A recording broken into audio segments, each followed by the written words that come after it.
à nous rejoindre, activer son micro pour pouvoir échanger autour de la question. Alors, il y avait une première question, mais à laquelle je pense qu'Abdoul a amplement répondu pour sa part, à savoir, est-ce que vous pourriez donc présenter vos initiatives ou vos travails qui ont un lien avec l'économie circulaire et l'innovation environnementale.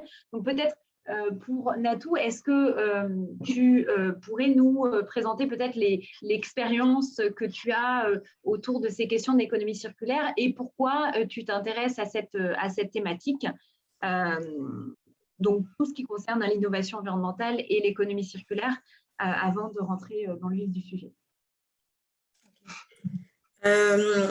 Moi, dans mon travail, là, je vais prendre l'exemple de ce que j'ai vécu plutôt en Guadeloupe, dans le financement des collectivités locales qui ont la compétence pour le traitement des déchets. Et nous avions un exemple de syndicat de valorisation des déchets ménagers, donc syndicat parce que plusieurs communes qui sont regroupées. Et donc, c'était un financement qui avait, on allait passer plutôt d'une décharge à ciel ouvert à un système d'incinération avec une pré-collecte et avec un tri sélectif. Donc, il y avait plusieurs problématiques. La problématique du tri, donc qu'est-ce qu'on fait des déchets ensuite? Question d'un petit territoire où tous les déchets ne peuvent pas être valorisés parce qu'il n'y a pas assez de quantité pour monter une usine, par exemple. Et le point, il y avait énormément de subventions européennes. Et ce sont des territoires dont je fais aussi le parallèle avec les pays africains, d'Afrique subsaharienne qui sont de petite taille. Lorsqu'il y a un appel d'offres, par exemple, pour mettre en place un centre de traitement de déchets, il n'y a qu'une société qui répond. Et du coup, qui est cher et ce qui laisse moins l'option de pouvoir choisir et faire jouer la concurrence. Le deuxième sujet, c'est qu'on se rendait compte que les collectivités devaient contribuer sous forme de subventions au fonctionnement de cette déchetterie, de ce centre de traitement. Et ces subventions, en fait, augmentaient dans le temps, augmentaient à un point qu'ils allaient doubler, voire tripler dans une dizaine d'années.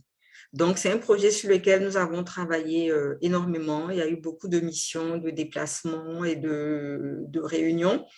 Et puis, en fait, au final, les collectivités ont dit, mais nous n'investissons pas dans ce centre de traitement dans la mesure où nous ne pourrons pas faire face au financement.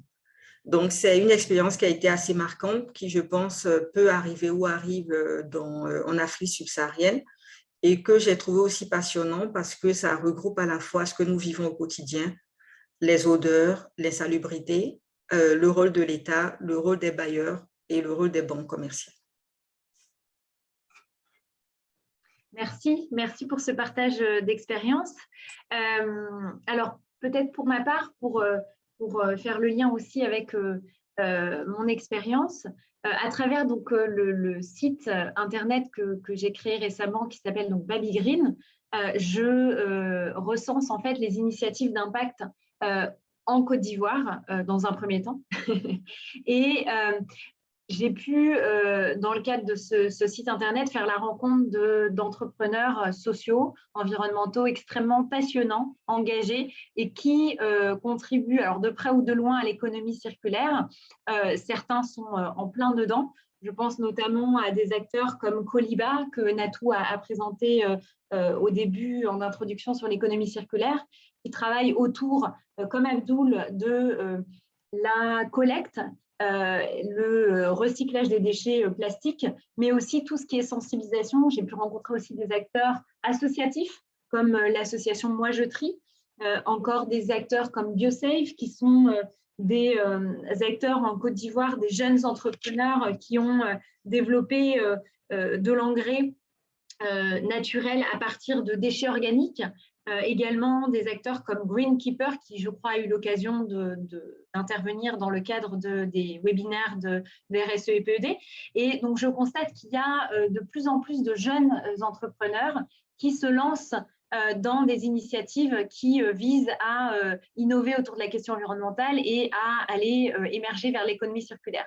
Et peut-être en retour d'expérience, les échanges que j'ai pu avoir avec eux, c'est essentiellement des freins en termes de développement, C'est-à-dire que généralement, dès lors qu'ils veulent grossir, se développer, ils sont freinés par une multitude de freins, notamment des freins financiers, parce qu'effectivement, généralement, les banques commerciales ou les bailleurs institutionnels ne ciblent pas forcément ce type de structures qui sont souvent encore assez peu structurées pour ce type d'acteurs. Et donc, on a un espèce de gap entre le moment où on est une petite taille et on veut devenir une grande taille. Donc ça, c'est un des freins que j'ai pu observer au niveau de ces initiatives-là, mais qui contribuent largement et amplement à l'économie circulaire. Alors peut-être en deuxième question, et notamment, je m'adresse à Abdoul, est-ce que dans le cadre de vos activités, vous avez pour objectif de mettre à l'échelle cette activité? Comment vous envisagez le développement de cette entreprise sociale? Est-ce que vous avez une visibilité là-dessus et quelles sont les démarches que vous avez amorcées pour mettre à l'échelle votre projet? Merci beaucoup, Fanny. Effectivement, on a une vision claire de nos objectifs à moyen et à long terme. Parce qu'il faut savoir que Cyprovis est une solution, hein, et la problématique de la gestion des déchets est pratiquement la même dans les différentes capitales des pays de la sous-région. Et les solutions qu'on apporte s'appliquent à tous pour une gestion plus écologique des déchets. Au Sénégal, par exemple, nous avons commencé par Dakar, la capitale, où le besoin il était plus urgent. Et puis, au fil du temps, nous nous sommes répandus dans les autres régions du Sénégal. Et toujours dans cette démarche-là, notre objectif serait, une fois que la bonne gestion des déchets écologiques, une gestion écologique des déchets a été acquise au niveau national, que l'on puisse exporter cette solution vers d'autres pays qui en auraient besoin.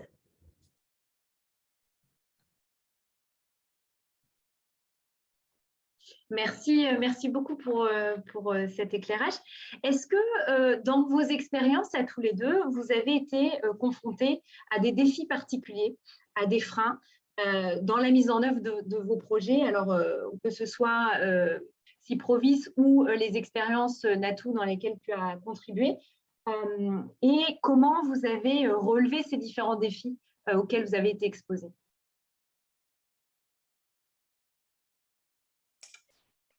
Moi, je parlerai plutôt plus généralement du défi qui correspond également à l'une des questions, de savoir les produits de seconde main ou utilisés pour les pauvres et les produits neufs pour les riches.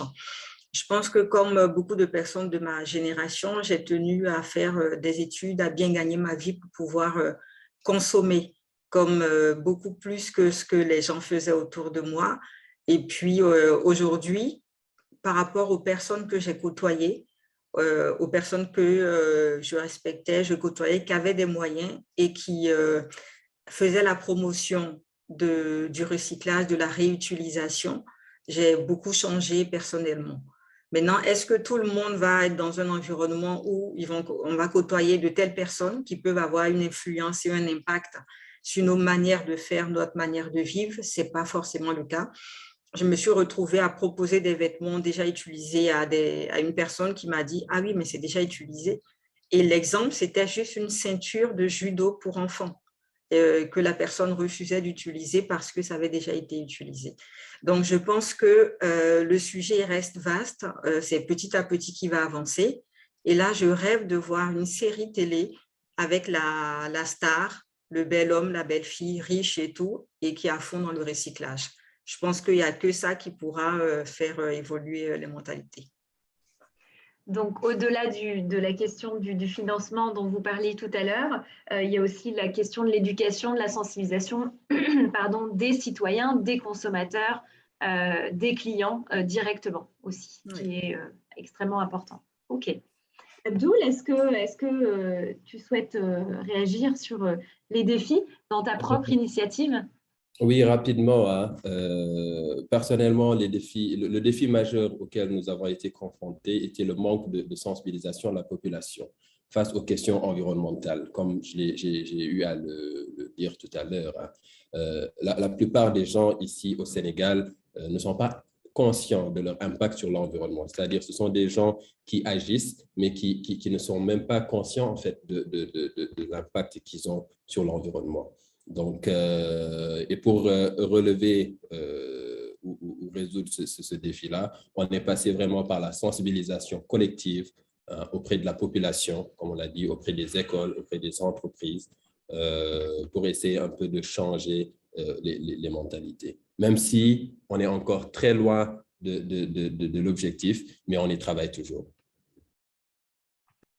Et aujourd'hui, vous voyez un impact déjà au niveau de vos actions de sensibilisation.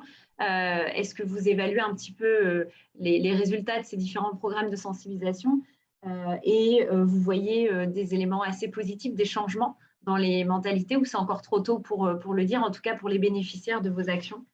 Oui, oui, carrément. C'est-à-dire pour tous ceux qui bénéficient des sessions de formation de sensibilisation, on voit vraiment que la volonté est là. C'est-à-dire, comme je l'ai dit, c'est surtout un manque d'information au départ. Ce n'est pas que les gens ne veulent pas, mais ne savent pas. Et lorsqu'ils sont sensibilisés, il y a automatiquement un changement de comportement et de mentalité. Par exemple, la perception du déchet, par exemple, il y a 7 ans, lorsqu'on venait de démarrer, comme je le disais, il y avait des ménages où, quand on proposait des systèmes de tri, la réponse était non. Pour nous, l'essentiel, c'est que les déchets sortent de la maison. Après, ce que vous en faites, ça vous concerne, mais pour nous, notre objectif, c'est que ça sorte. Alors qu'à présent, les gens sont de plus en plus réceptifs aux notions de tri sélectif et la perception même du déchet a changé, qui est devenu maintenant une ressource et non un objet en fin de vie. Oui, effectivement. Merci. Alors, peut-être pour revenir sur la dimension un peu plus large, on parle beaucoup de l'économie circulaire comme une réponse aux défis tout particuliers de l'Afrique, notamment face aux enjeux qu'il y a liés à la population. On sait que près d'un habitant de la planète sur 4 vivra en Afrique subsaharienne d'ici 2050, d'après les estimations de la Banque mondiale. Et puis, du coup, ça nous fait penser que c'est extrêmement important d'avoir des pratiques de consommation et de production responsables, étant donné cette hausse de la population, mais aussi le fait que l'Afrique a, entre guillemets, l'avantage de ne pas faire les mêmes erreurs que certains pays en Europe notamment, et peut faire aussi les choses autrement en choisissant l'économie circulaire comme un modèle de développement et en apprenant un peu des erreurs des autres pays. Dans un tel contexte, pour vous, en quoi l'économie circulaire peut nous aider à répondre à certains défis? Pour vous, quels seraient les défis tout particuliers qu'il faut adresser grâce à l'économie circulaire en Afrique? Pour vous, quelles sont les priorités, les thématiques? On a beaucoup parlé de gestion des déchets, mais est-ce qu'il y a aussi d'autres thématiques qui vous paraissent essentielles d'adresser?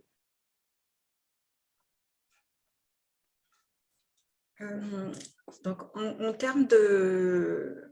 C'est vrai qu'on a du mal à se défaire de la question des déchets, en fait, lorsqu'on parle d'économie circulaire.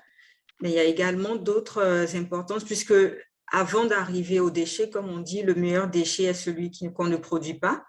C'est de travailler en amont sur des chaînes de valeur, en termes d'emballage, de manière de consommer. Et je n'ai pas l'impression de voir que l'Afrique n'est pas en train de faire les erreurs des autres, en fait.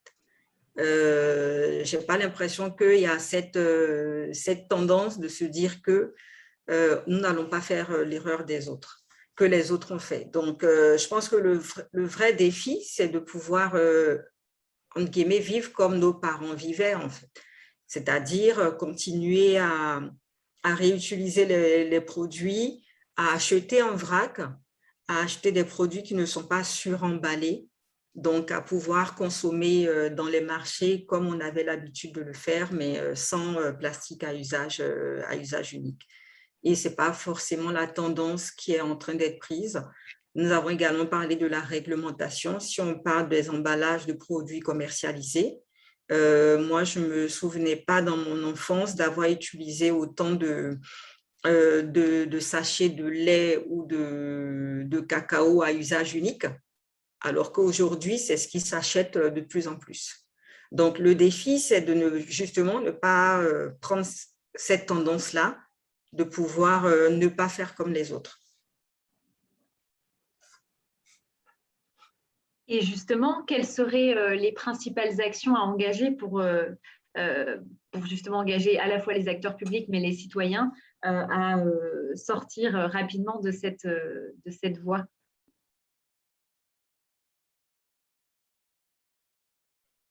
Alors, en essayant d'être positive en termes de, en fait, des pouvoirs publics, je pense que les initiatives que j'ai présentées, en tout cas, s'attendent à ce qu'ils portent leurs fruits, puisque ces sujets-là sont pris à bras le corps par la BAD, par l'Union africaine, pour pouvoir inciter les États à améliorer la réglementation. Donc, je pense que ce sont ces initiatives qui vont arriver à pouvoir faire changer la donne. Et par rapport aux citoyens, encore une fois, bon, tout n'est pas sombre, puisqu'aujourd'hui, lorsqu'on voit le nombre d'entreprises qui se montent pour trier, le nombre de startups dans le domaine du recyclage en Afrique, nous avons bon espoir que l'évolution sera plutôt positive, même si aujourd'hui, elle est assez lente. Ouais. Donc, en fait, c'est un petit peu l'action des entrepreneurs du secteur privé ou associatif, hein, parce que ça peut prendre évidemment la forme d'une association, et des citoyens qui va finalement amener à pousser les acteurs institutionnels, étatiques à suivre. Mais en tout cas, on s'attend à ce que ça vienne des entrepreneurs eux-mêmes pour pouvoir faire changer cette donne. Je dirais plutôt, on s'attend à ce que ça vienne de l'État, mais en attendant que l'État ait des actions concrètes, c'est très bien que les citoyens se saisissent de la question. Ok.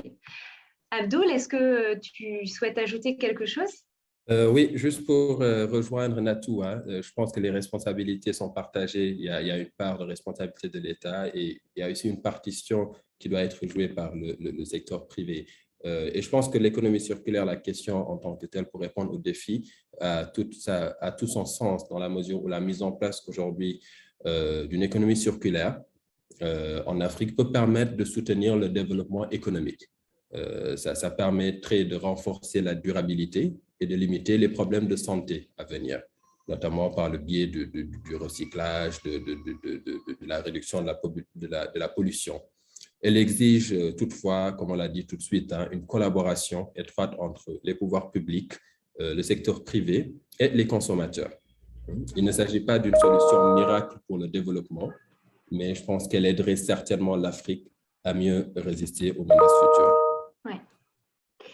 Alors, pour rebondir sur les défis, sur en quoi l'économie circulaire peut nous aider à répondre aux défis de l'Afrique.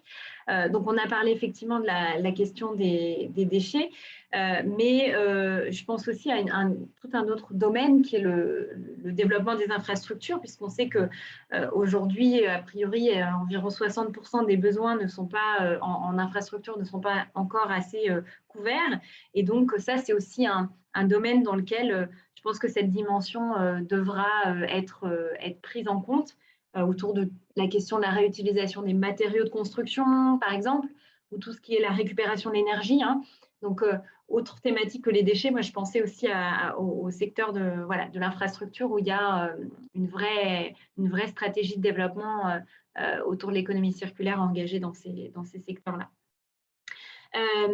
Alors, est-ce que pour vous, vous avez des initiatives africaines inspirantes en tête qui mobilisent actuellement les acteurs? Alors, on a la vôtre, Abdoul, qui est extrêmement inspirante, mais est-ce que vous avez des expériences à partager, des modèles qui seraient intéressants à mettre en valeur, à dupliquer? Ou des témoignages particuliers sur des initiatives inspirantes dans l'économie circulaire en Afrique?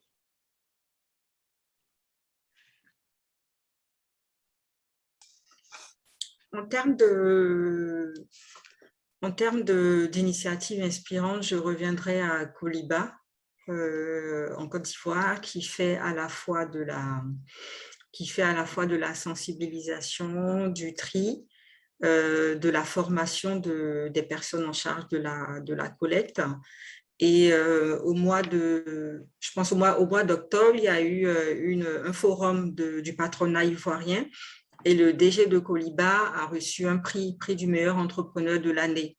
Donc, ce qui signifie que ce sont des modèles qui sont reconnus, qui commencent à être reconnus, qui sont inspirants et qui peuvent pousser d'autres sociétés à s'engager dans cette voie. Effectivement. Pour ma part, au Sénégal, il y a pas mal d'initiatives. Au-delà de 6 provinces, il y a aujourd'hui pas mal d'acteurs, de start-up qui s'activent sur des thématiques liées à la préservation de l'environnement et à la création d'une économie circulaire au Sénégal. Mais au-delà du Sénégal, en Afrique de manière générale, on a pas mal d'initiatives qui sont aujourd'hui à encourager. Je prends le cas du Ghana où on a noté une plateforme de valorisation des déchets qui met en relation les parties prenantes et encourage la création de partenariats destinés à gérer les données relatives à la gestion des déchets et à combler les lacunes dans l'application des politiques. On peut aussi, à titre d'exemple, donner l'initiative en matière de financement, la Banque africaine de développement, la BAD, qui met en place ce qu'on appelle Africa Circular Economy Facility, afin de soutenir les pratiques d'économie circulaire dans ces États membres.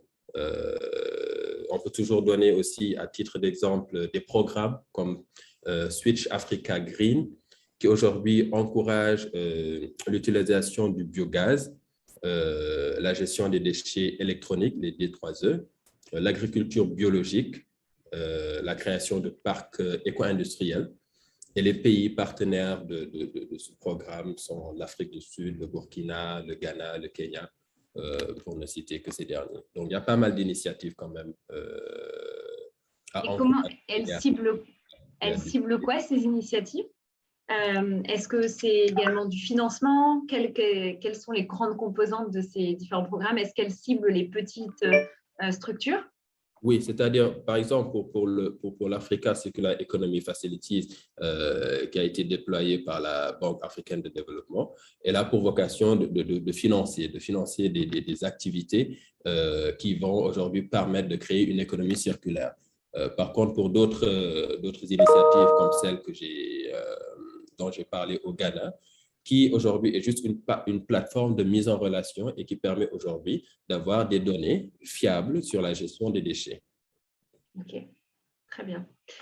Les objectifs sont un peu différents. Mais toujours, ils vont participer à la création d'une économie circulaire. Okay.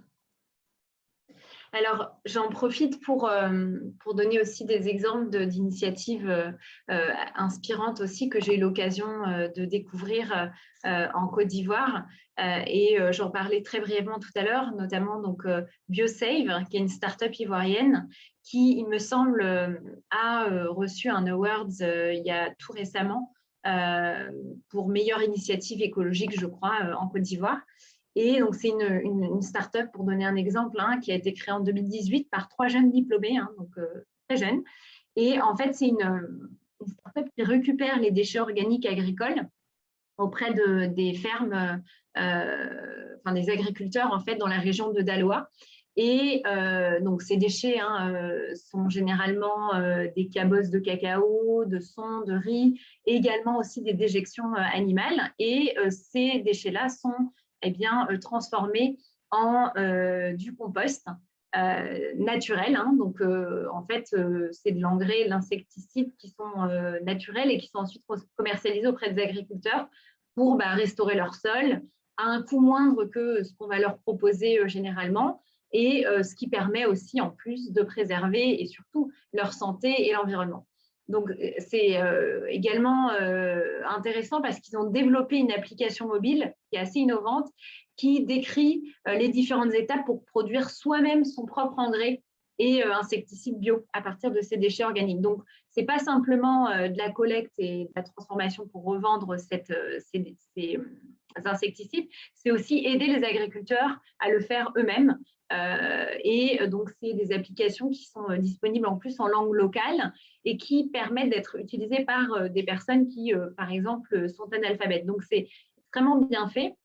Et donc ça, c'est un exemple de start-up assez innovante sur la question de l'environnement que j'ai eu l'occasion de découvrir, et peut-être pour en illustrer une autre dans un tout autre domaine pour vous montrer un peu l'innovation environnementale qu'on peut observer. C'est aussi autour de la question de la lutte contre le gaspillage et aussi de l'insécurité alimentaire.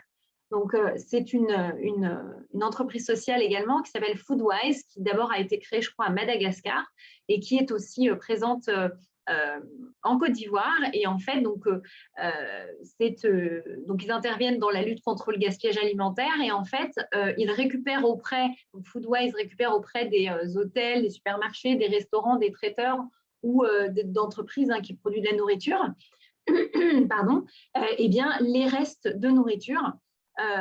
Grâce à un système en fait d'approvisionnement assez intéressant. Ils utilisent les logistiques qui existent déjà, comme un partenaire clé qui est Glovo, qui lors de livraison va aussi récupérer ces déchets-là, les remettre à Foodwise, qui ensuite distribue ces denrées alimentaires à des populations vulnérables, notamment des associations et des écoles.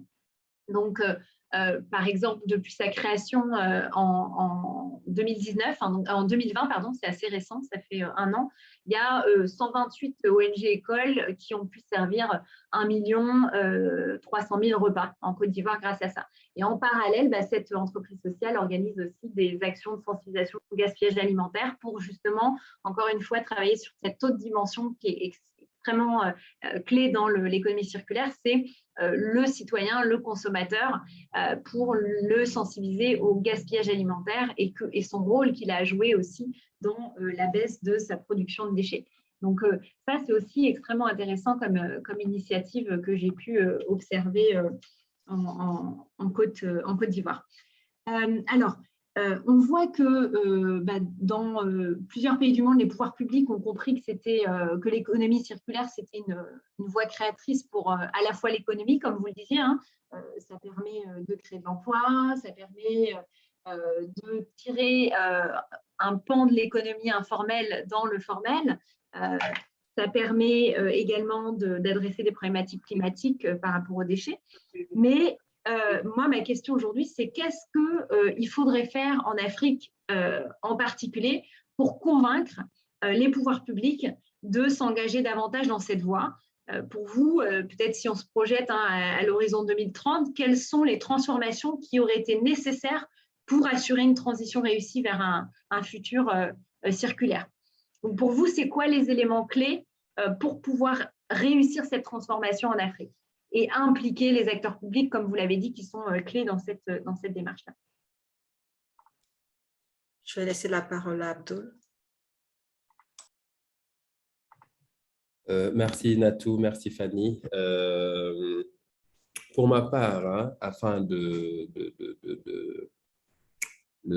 ce qui doit se faire, c'est-à-dire l'Afrique de manière générale ou l'Afrique francophone, doit élaborer un cadre régional sur la gouvernance intégrée en matière de déchets, en mettant notamment l'accent sur la réglementation du commerce interne des déchets dans les pays, aussi bien le commerce de déchets au-delà des frontières nationales, en examinant les obstacles à ce commerce et les produits dérivés, et en formulant des recommandations à ce sujet. À titre d'exemple, pour le cas du Sénégal, on note la loi 2020 du 8 janvier 2020 qui porte sur la prévention et la réduction de l'incidence sur l'environnement des produits plastiques. À travers cette loi, le Sénégal veut asseoir un système performant de gestion des déchets plastiques et accélérer un peu la dynamique en faveur de l'économie circulaire. Et pour atteindre cet objectif, cette loi prévoit des dispositions novatrices pour aligner le Sénégal en matière de lutte dans les pays avant-gardistes en matière de lutte contre la pollution plastique. Donc, ce que stipule de manière très brève plutôt, ça interdit les produits plastiques à usage unique, comme l'a dit tout à l'heure Natou, considérés comme les principaux responsables de la pollution. La loi aussi exige un nouveau dispositif de collecte des bouteilles de boissons. Ce dispositif qui va reposer sur un système de consigne. La loi va instaurer un principe de responsabilité élargie des producteurs pour permettre à ces derniers de mieux gérer la fin de vie de leurs produits et en vue de favoriser l'éco-conception. Elle fixe aussi des objectifs d'incorporation de produits recyclés dans la fabrication des produits plastiques à base de plastique neuf. Elle interdit l'importation des déchets plastiques de manière générale et elle prévoit enfin des opérations de contrôle auprès des entreprises pour vérifier la mise en application des dispositions de cette loi et éventuellement sanctionner en cas de violation.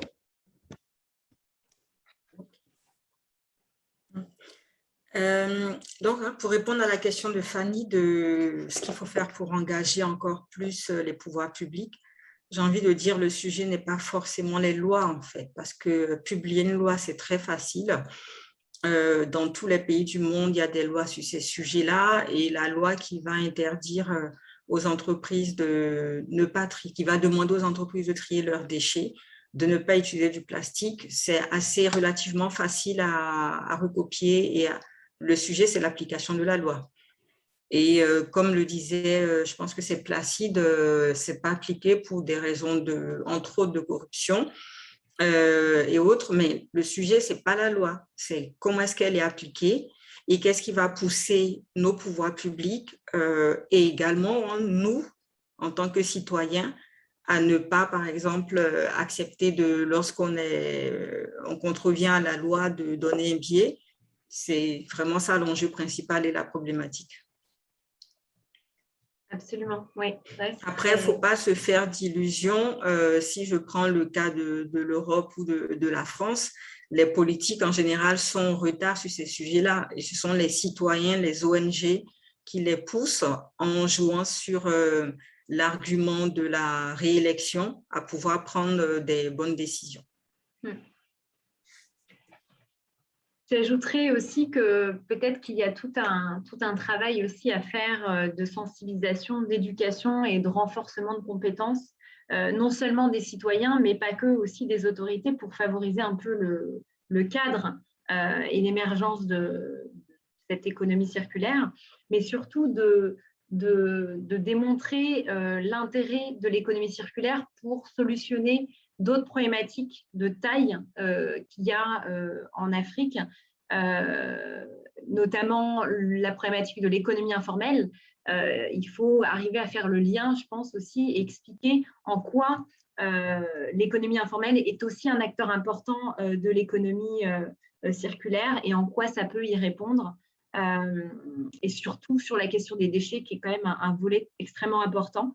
Je pense aussi de faire le lien entre économie circulaire et la dimension sociale est importante pour sensibiliser les acteurs, notamment sous l'angle de la lutte contre la pauvreté. On sait que le fait de créer de l'emploi, le fait d'insérer des populations plus vulnérables, de réduire des inégalités, de permettre des meilleures conditions de santé sanitaire en s'attaquant à l'économie circulaire, ça permet de toucher à plein de problématiques qui pourraient aussi embarquer davantage les autorités publiques, mais aussi les autres acteurs, puisqu'effectivement, je partage complètement votre avis, les autorités ne sont pas les seuls acteurs à s'engager dans une telle démarche. Je pense que ce sont les entreprises elles-mêmes qui ont tout un travail à faire, et peut-être que j'ajouterai aussi à ce que vous avez dit que au-delà du levier d'obstacles financiers, le fait qu'il n'y ait pas forcément d'opportunités de financement ou alors celles qui existent ne ciblent pas toujours les acteurs sur le marché. Je pense au fonds vert, par exemple, pour le climat, qui est aussi un moyen financier, mais qui, par exemple, ne permet pas toujours aux petits acteurs d'en bénéficier, ou enfin, en tout cas, les bailleurs ne ciblent pas toujours les TPME. Je pense qu'il y a un rôle à jouer aussi au niveau des grandes entreprises, notamment de collaboration avec ces petites entreprises. on voit toutes ces startups qu'on a pu illustrer, certaines d'entre elles, elles ont besoin d'être épaulées, d'être accompagnées par des grandes entreprises qui pourraient, elles, porter, développer davantage leurs initiatives ou les tester et les dupliquer. Et elles auraient un impact fort déjà en termes d'échelle, mais en plus un impact plus fort sur les législateurs aussi pour les pousser aussi à changer. Donc je pense que le secteur privé lui-même et notamment les grosses entreprises ont un rôle à jouer au niveau de ça, puisqu'aujourd'hui on constate que dans l'économie circulaire, ce sont beaucoup des petits acteurs, des petites entreprises, souvent des jeunes startups, qui à un moment donné sont freinés du fait de leur taille, du fait de leur manque de peut-être de partenaires, puisque ce n'est pas évident de construire toute cette chaîne de valeur autour de l'économie circulaire et davantage dans le contexte africain. J'ajouterai juste ces éléments-là peut-être sur les éléments clés pour aller vers une transition réussie vers un futur circulaire et carboneutre en Afrique. Je vois que le temps passe, alors peut-être pour vous poser une dernière question, on va dire une dernière question avec deux en une. D'abord, avec votre expérience, votre riche expérience, quel conseil vous donneriez à celles et ceux qui souhaitent s'engager dans un projet qui contribue à l'économie circulaire, ou en tout cas l'innovation environnementale, et quelles idées clés il faudrait retenir autour de ce concept d'économie circulaire?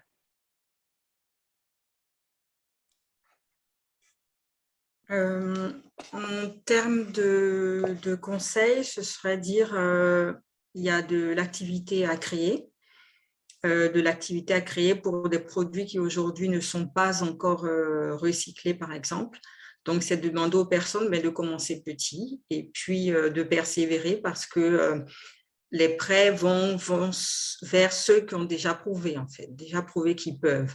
Donc, comme tous les startups, c'est commencer par le love money, l'argent autour de la famille, des amis, pour ensuite donc ne pas prendre ce manque de financement comme étant un frein initial et ne pas hésiter, comme l'ont fait beaucoup d'entrepreneurs, à solliciter leur entourage pour démarrer leur activité.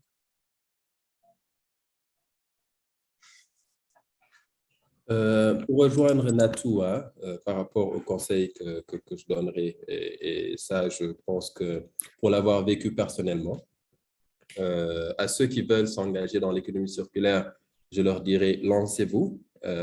C'est un secteur qui est assez vierge en Afrique. Il y a beaucoup de choses à faire et énormément d'opportunités. Concernant le souci, parce que même quand je regarde pour l'ensemble, la majeure partie des commentaires tournent autour des moyens de financement. Moi, j'ai commencé Cyprovis avec 10 ménages sans financement. C'est-à-dire, j'ai juste eu l'idée, j'ai voulu participer à quelque chose qui me semblait être urgent, important. On va moderniser un peu le système de gestion des déchets, parce que là où j'habitais dans mon quartier, c'était plutôt le secteur informel. C'était plutôt le secteur informel qui dominait la collecte, avec des charretiers qui venaient faire la collecte. Malheureusement, posait un problème de salubrité, parce qu'ils prenaient les déchets quelque part pour aller les déverser à quelques centaines de mètres plus haut, et qui posait un problème de sécurité, parce que pour la majeure partie de ces charretiers, ils en profitaient pour faire, pour faire de l'agression et autres. Donc, voulant un peu moderniser ce secteur, sur la base de mon salaire, j'ai acheté un tricycle, et j'ai pu convaincre 10 amis de rejoindre Cyprovis afin que l'on puisse moderniser un peu ce secteur de la gestion des déchets. Et des 10 ménages, on en est à plus de 1500 ménages aujourd'hui et plus d'une centaine d'entreprises qui nous font confiance. Donc, si je n'avais pas eu cette présence d'esprit et cette persévérance, et de vouloir juste commencer petit, peut-être que je n'en serais pas là aujourd'hui. Donc, il faut juste commencer quelque part, et puis, comme l'a dit Natoua, les fonds iront à ceux qui ont déjà prouvé quelque chose, des solutions qui existent et qui peuvent résoudre des problèmes. Merci beaucoup. Je rebondis sur ce que disait Natou. Effectivement, il y a beaucoup d'activités à créer et je pense que pour innover environnementalement parlant, on dit que la solution se trouve dans la nature, donc il faut être attentif à son environnement. Il n'y a pas toujours besoin de réinventer la roue. Il y a beaucoup de choses aussi qui sont. Et l'intérêt, c'est aussi de s'inspirer sur les initiatives qui existent dans d'autres pays, de les adapter. Moi, c'est un peu l'objectif que je me suis donné avec Baby Green, c'était vraiment de donner aussi toute la visibilité à ces acteurs qui font des choses et qui peuvent inspirer d'autres pour être dupliqués, être élargis. Et c'est vraiment tout l'intérêt de cette plateforme. D'ailleurs, ça me permet de rebondir en disant que je pense que aussi un des freins à tous ces acteurs, c'est peut-être le manque de visibilité parfois. Et je l'ai constaté dans différents échanges avec, par exemple, des bailleurs, des différentes institutions. Souvent, il y a assez peu de communication sur ces acteurs et finalement, on ne sait pas toujours qu'ils existent. Pardon. Et donc, il y a tout un volet aussi important autour de la communication, de se faire connaître. Et parfois, on a aussi la tête dans le guidon, je dirais, parce qu'on est à fond dans son projet, dans son développement. Et faute peut-être de visibilité, ces initiatives-là n'arrivent pas à se développer comme elles souhaitent. Donc, c'est important aussi la communication, la mise en relation, et je pense que c'est important de développer des structures, des plateformes où on met en valeur, où on fait connaître à travers des prix, des awards, à travers des échanges. Le digital est un excellent moyen aujourd'hui pour pouvoir leur donner tous les moyens de se développer parce qu'effectivement, il n'y a pas que le financement, même si à un moment donné, ça devient clé pour son activité. Et puis, j'ajouterais juste un dernier élément, peut-être la logique partenariale aussi est extrêmement importante. Il existe une multitude d'acteurs et je pense que ce qui fait un projet réussi et ce que je conseillerais pour ceux qui souhaitent s'engager, c'est de s'associer au maximum avec des acteurs existants et créer des partenariats. Créer des associations pour pouvoir réussir au mieux son projet, bénéficier de l'expertise de chacun, co-construire ensemble, c'est la meilleure voie, je pense, pour aller vers l'économie circulaire. Voilà, ça, c'est peut-être mon apport que je donnerai de la suite de mes échanges avec ces entrepreneurs environnementaux que j'ai eu l'occasion de rencontrer. Alors, il nous reste quelques minutes. Nous avons légèrement débordé pour pouvoir répondre aux questions des participants. Alors, je vais pour ça demander à Karine si elle a reçu les questions pour que je puisse les lire. Karine, est-ce que tu m'entends ?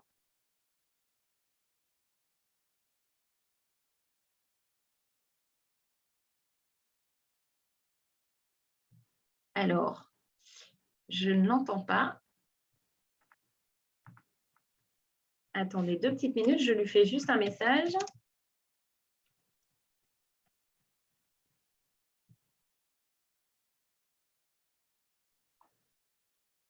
Est-ce qu'éventuellement, sinon, Anne-Sophie est en ligne et pourrait me communiquer les questions qui ont été posées?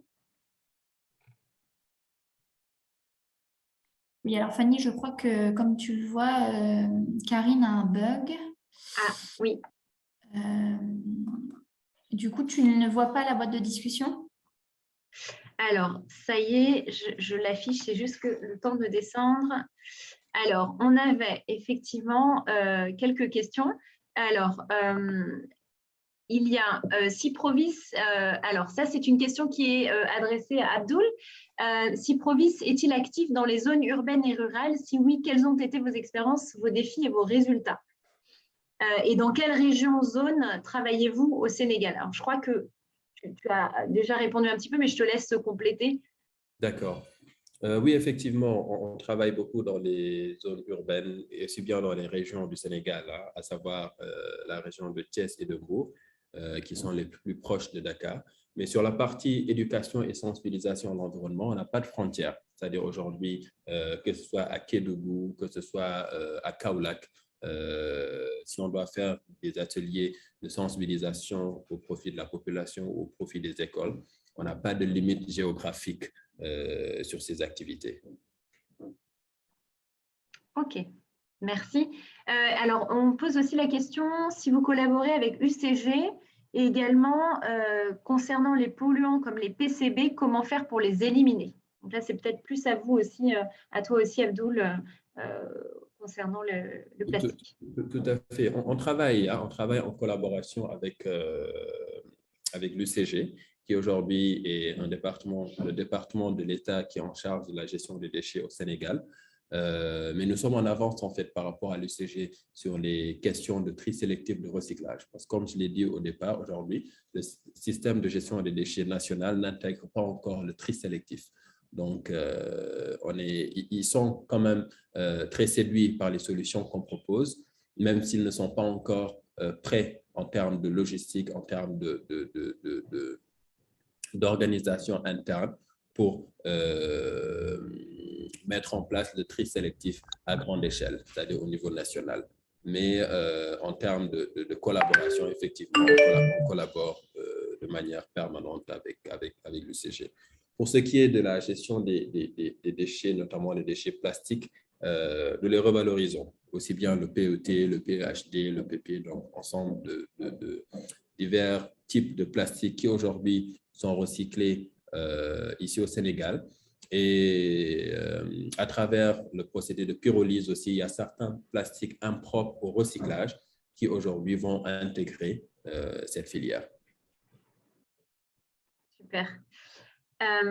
Alors, on a une question concernant des exemples marquants de financement privé et notamment de microfinance. Alors, je m'adresse du coup à tous les deux. Si vous avez des exemples. Bon, je sais que Natou en avait listé quelques-uns, mais peut-être tu veux rebondir. Disons qu'en termes de financement, il y a les financements des collectivités qui sont faits par les bailleurs de fonds pour le traitement des déchets. Ensuite, en ce qui concerne toute la partie tri, collecte, sélectif, dans les exemples que j'avais donnés, il y avait des entreprises privées qui contribuaient à la sensibilisation comme Total Énergie. En termes de financement privé de banques commerciales ou de microfinance, je n'ai pas d'exemple précis à donner. Dans les exemples que j'avais notés, il y a par exemple l'entreprise de recyclage en Algérie qui avait répondu à des appels à projets des bailleurs de fonds. Donc, je pense qu'une piste de financement, c'est aussi de vérifier ces appels à projets, que ce soit des appels à projets d'une NEPAD qui a financé du charbon naturel à Kinshasa, par exemple, ou d'une EHPAD ou même de la Banque africaine du développement qui n'a pas encore commencé à financer sur sa facilité économie circulaire. Donc, appel à projet.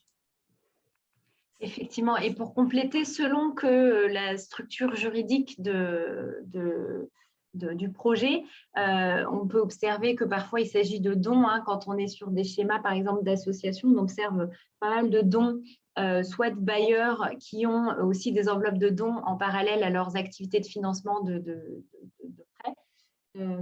Et également des dons aussi venant d'entreprises de grande taille, de fondations d'entreprises, lorsqu'il s'agit surtout d'associations. Lorsqu'on est dans des statuts d'entreprise, alors on parle beaucoup d'entreprises sociales aujourd'hui, même si un des freins d'ailleurs, c'est le fait qu'il n'existe pas de statut juridique dans la plupart des pays où nous sommes, en Afrique francophone du moins, pour les entreprises sociales, ce qui n'est pas le cas par exemple. En Europe, on a de plus en plus de statuts qui permettent une réglementation claire pour ces entreprises sociales ou ce qu'on appelle les entreprises à mission, les entreprises d'impact. Donc, dans le continent, on est plutôt sur des statuts d'entreprise sociale, mais qui fonctionnent sous la même réglementation, les mêmes structures juridiques que les entreprises classiques. Et dans ces cas de figure, on a généralement pour leur propre financement ce qu'on appelle, parfois du love money ou des crédits assez classiques de banque commerciale et qui, du coup, n'ont pas cet angle avantageux du fait qu'on opère dans l'économie circulaire. Et après, tout dépend de la taille de l'entreprise. Lorsqu'on est une petite entreprise, malheureusement, on a plus de difficultés à bénéficier de financement. Mais je vois aussi des projets d'économie circulaire de grande taille qui, eux, bénéficient de lignes de financement de bailleurs institutionnels, de grands bailleurs comme par exemple SFI, qui va aller financer ce type de projet aussi. Je pense à BioVA en Côte d'Ivoire, qui produit de l'énergie à partir de déchets de palmier à huile. Et donc là, typiquement, eux bénéficient d'une ligne de financement de la SFI. Et on est en plein dans l'économie circulaire. Donc, il n'y a pas d'exemple, en tout cas, de microfinance précis pour ma part, mais on a vraiment des variétés de types de financement selon la taille et la structure juridique du projet. Il y avait une question concernant, Abdoul, qui demandait si… alors, attendez, je l'ai perdue, je la reprends juste. Si la majorité des clients sont des multinationales ou si elles sont des entreprises sénégalaises.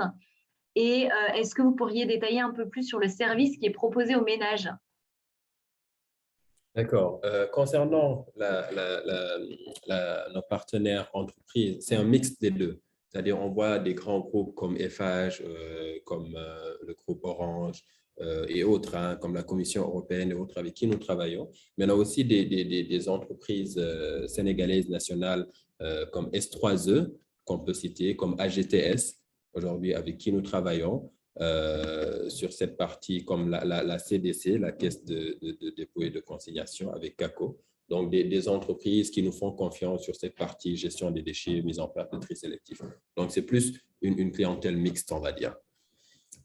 Sur le service destiné aux ménages, comme je l'ai rapidement dit lors de la présentation, c'est une sensibilisation, une mise en place de poubelles, des bacs leur permettant de faire le tri des déchets, la collecte de ces déchets par nos équipes à travers des tricycles motorisés qui sillonnent un peu la ville de Dakar et les autres zones où on est présent, et une revalorisation, un recyclage de ces déchets une fois collectés. Donc, c'est un service qui se présente sous forme de formule avec des fréquences qui varient et une mise à disposition, effectivement, de bacs de poubelles pour faciliter le tri des déchets.